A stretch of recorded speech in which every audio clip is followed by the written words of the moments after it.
শারদীয় দুর্গাপূজার আর মাত্র কয়েকদিন বাকি। শেষ মুহূর্তের প্রস্তুতিতে ব্যস্ত নেত্রকোনা, চাঁপাইনবাবগঞ্জ ও ফেনীর কারিগররা। তুলির আঁচড়ে প্রাণ পাচ্ছে দেবী দুর্গার প্রতিমা।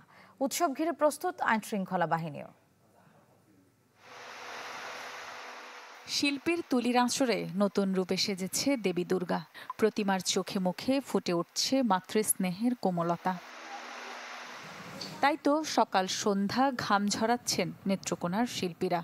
প্রতিমা সাজানোর সঙ্গে সঙ্গে ব্যস্ত সময় পার করছেন আয়োজকরাও। 3 রাত খালি মূর্তির কাজই করতেছি, রাত্রি 12টা পর্যন্ত এই কাজই করার লাগে।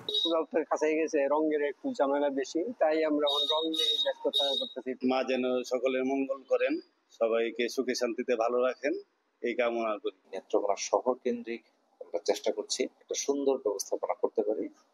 যারা পূজায় পুণ্যার্থী আসবেন, দর্শনার্থী আসবেন, তারা যেন খুব সুন্দরভাবে তাদের এই পূজাটা সম্পন্ন করতে পারে।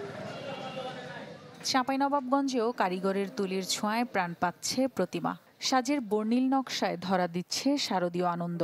সাজসজ্জায় ব্যস্ত মণ্ডপগুলোতেও বইছে আনন্দের হাওয়া।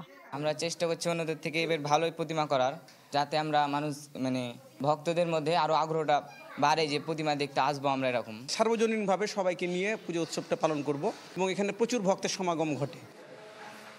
এদিকে দুর্গোৎসব ঘিরে বিশেষ নিরাপত্তার কথা জানিয়েছে পুলিশ।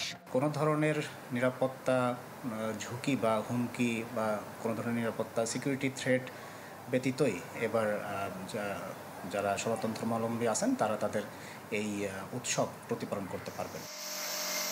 থেমে নেই ফেনীর প্রতিমা কারিগররাও।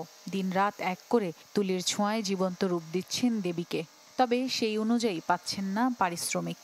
নাশকতা ঠেকাতে গঠন করা হয়েছে মনিটরিং সেল। প্রতিমা আমরা মনে করেন 4-5টা করতাম, কিন্তু সেভাবে প্রতিমাগুলো করতে পারিনি। এই আর্থিক অবস্থা, পরশুরাম উপজেলার যে পরিস্থিতি, এতে করে আমাদের পূজা করাটা আমাদের জন্য খুব দুষ্কর হয়ে দাঁড়িয়েছে। দুর্গাপূজার প্রতিমা তৈরি শুরু থেকে একেবারে বিসর্জন পর্যন্ত যে সমস্ত বিষয়গুলো আছে আইন শৃঙ্খলা পরিস্থিতি নিয়ন্ত্রণ করার দরকার, জন্য যে সমস্ত ব্যবস্থা গ্রহণ করার দরকার, আমরা পুলিশের পক্ষ থেকে সমস্ত ব্যবস্থা গ্রহণ করেছি। 28 সেপ্টেম্বর থেকে ষষ্ঠী পূজার মধ্য দিয়ে শুরু হবে সনাতন ধর্মাবলম্বীদের সবচেয়ে বড় উৎসব দুর্গাপূজা। রওশনারা তানিয়া, চ্যানেল 24।